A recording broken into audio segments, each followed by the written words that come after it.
sudah bel dari tadi nggih? Anak-anak yang di belakang mendengarkan nggih? Ya, hari ini Budara mau menyampaikan materi lanjutan dari pertemuan yang lalu. Kalau pertemuan lalu Budara sudah menjelaskan apa itu berpikir komputasional, hari ini kita akan coba praktek. Ya, biasanya suweneng oleh praktek ya Cah ya. Kemarin kira-kira ada yang masih ingat nggak pengertiannya berpikir komputasional? Berurutan mungkin. Gimana Mas? Berpikir sistematis. Oke, ada lagi mungkin mbak-mbak yang di belakang mbak? Mas yang di belakang ya? Oh, Mas Rido kayak Pak. Nah, Mas Rido absen 2. Apa Mas berpikir komputasional itu Mas? Berpikir seperti komputer, Bu. Oke, berpikir seperti komputer. Kira-kira anak-anak sudah mencoba untuk berpikir sistematis seperti komputer belum kalau melakukan pekerjaan sehari-hari? Sudah, ada yang belum. Oke, jadi Budara review lagi ya materi kita yang lalu. Berpikir komputasional itu adalah cara berpikir bagaimana kita bisa menyelesaikan permasalahan kita sehari-hari dalam melakukan apapun itu dengan cara yang sistematis, efektif, dan juga bekerja seperti halnya komputer memecahkan masalah. Nah ini kok duwi meyu bos ngantuk ngono ta iki. Halo? Halo? Apa mau tepuk-tepuk dulu ini? Enggak usah tepuk-tepuk. Oke. Budara lanjut ya.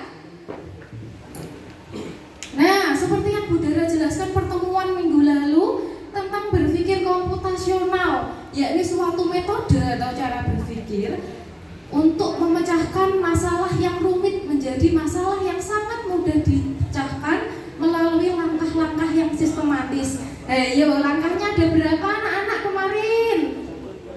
Lha lali kabeh iki. Ngantuk kena MBG, baru wis lali gurune jelasnya apa ya. Oke, jadi langkahnya ada 4.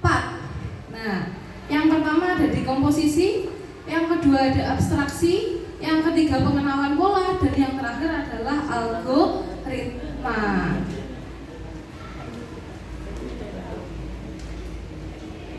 Nah, untuk lebih mengetahui tentang apa itu berpikir komputasional, mari kita coba review sejenak supaya semuanya ingat apa itu berpikir komputasional.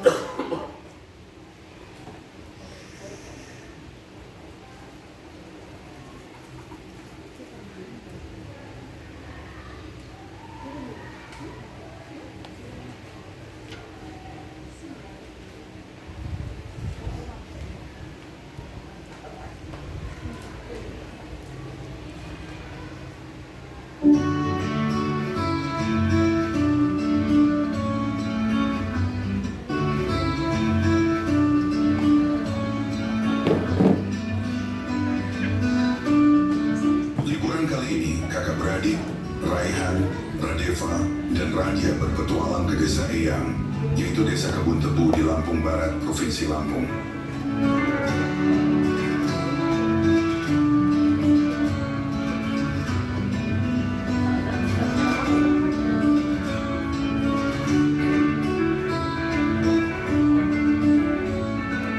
Ayo yang belakang diperhatikan ya depannya. Akhirnya kita sampai di desa Eyang.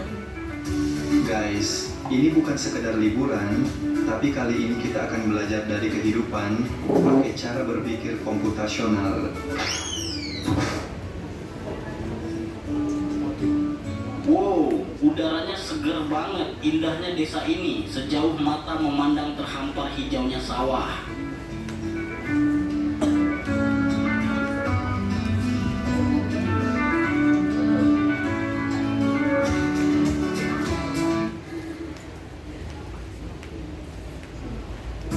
Jadi kita perlu bersihin rumah Eyang nih. Gimana kalau kita bagi tugas aja supaya lebih cepat?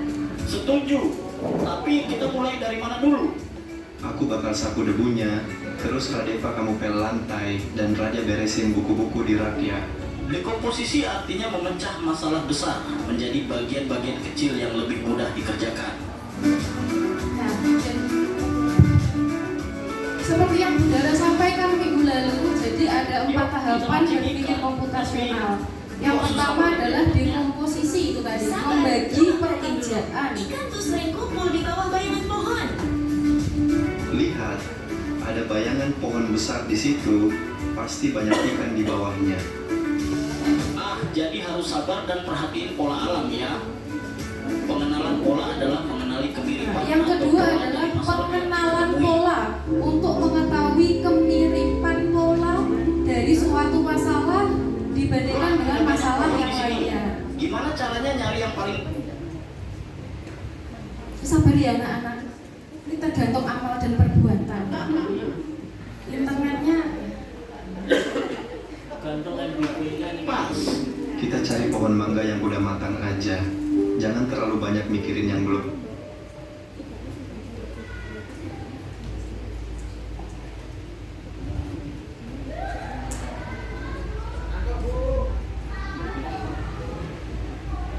Berbuah. Jadi kita abaikan aja pohon yang belum berbuah. Fokus ke yang penting. Betul, itu namanya abstraksi. Nah, Kita ciri hanya memilih ketiga informasi dari yang relevan. berpikir komputasional adalah Tidak menyalahi informasi yang abstraksi. penting dan mengabaikan hal Kira-kira yang tidak relevan. langkah yang keempat atau ciri yang keempat ada yang masih ingat? Nah, langkah yang keempat adalah algoritma atau menentukan langkah-langkah untuk menyelesaikan masalah. Ayo, sekarang kita langsung praktek aja. Bagaimana cara kita menyelesaikan masalah? Budara punya masalah apa? Nah, Budara hari ini sudah menyiapkan masalah untuk kalian. Masalahnya apa? Nah, masalahnya adalah menyelesaikan puzzle. Jadi di sini nanti sudah dibagi menjadi 2 kelompok kan ya anak-anak kemarin. Nah, nanti masing-masing kelompok perwakilan 1 atau 2 anak untuk mengerjakan. Sistemnya adalah seperti biasa, cepet-cepetan. Sing cepet nanti nilainya 90, sing kurang cepet nilainya 80. Nah, jadi tujuan kita untuk menyelesaikan puzzle ini apa? Untuk melatih bagaimana cara kita berpikir dalam menyelesaikan masalah. Ayo, kelompok 1. Monggo, Mas. Oh, kelompok 1 kan masuk minggu lali, minggu ini. Ayo Mas, maju kelompok 1. Monggo Mbak. Mbaknya, ayo kelompok 1, kelompok 2 atau Mbak minggu ini nggih? Ayo, maju Mbak kelompok 2. Nah, jadi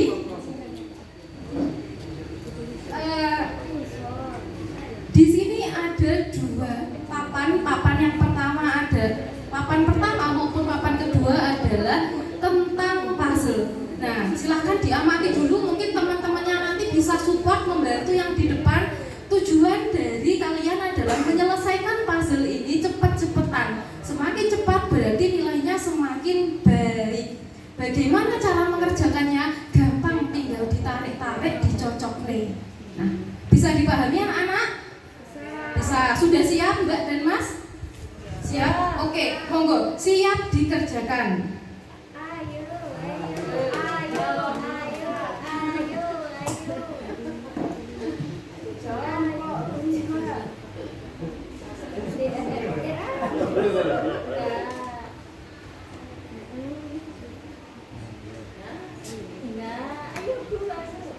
Ayo temannya dibantu.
Ternyata kelompok 1 lebih unggul dari kelompok 2. Kelompok 1 nilainya 90 ya berarti, Cak.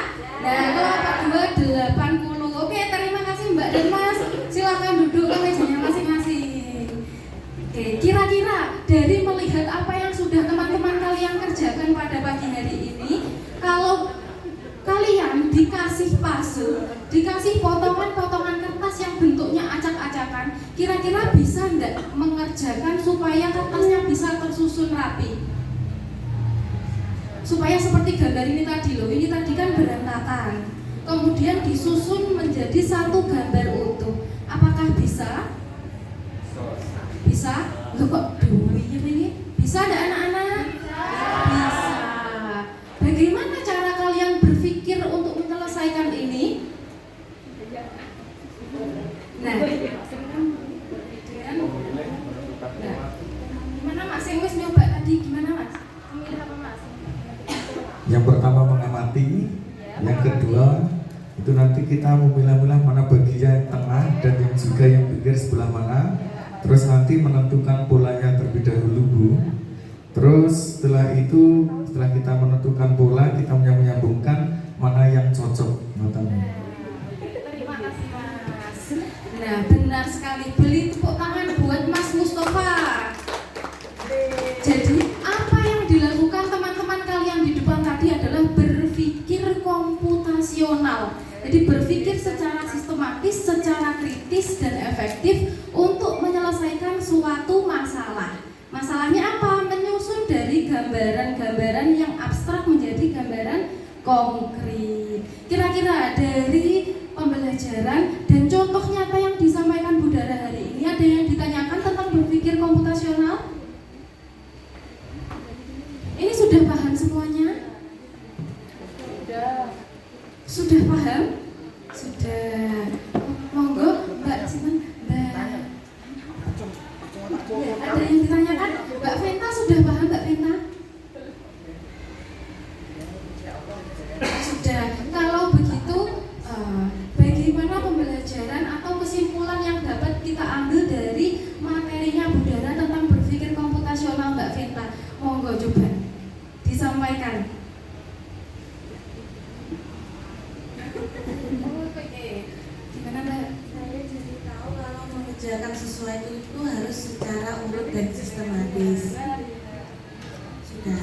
Oke, beri tepuk tangan. Oke, jadi salah satu dari ciri berpikir komputasional adalah kita bisa tahu bahwa kalau kita mengerjakan sesuatu itu, kalau urut atau ada langkah-langkahnya itu jadi lebih mudah. Oke, berarti materinya Bu Dara sudah habis ya. Minggu depan siap ulangan? Siap. Oke, minggu depan berarti kita ulangan bab materi berpikir komputasional ya anak-anak? Oke, ini jamnya mau habis, berarti sekian Bu Dara hari ini bertemu dengan kalian. Ini wes final loh yo, tidak ada yang ditanyakan? Oke, deal minggu depan berarti ulangan 100 KB ya, Cak? Iya, oke. Sekian materinya Bu Dara. Kita ketemu lagi minggu depan, agendanya adalah ujian. Nah, wassalamualaikum warahmatullahi wabarakatuh.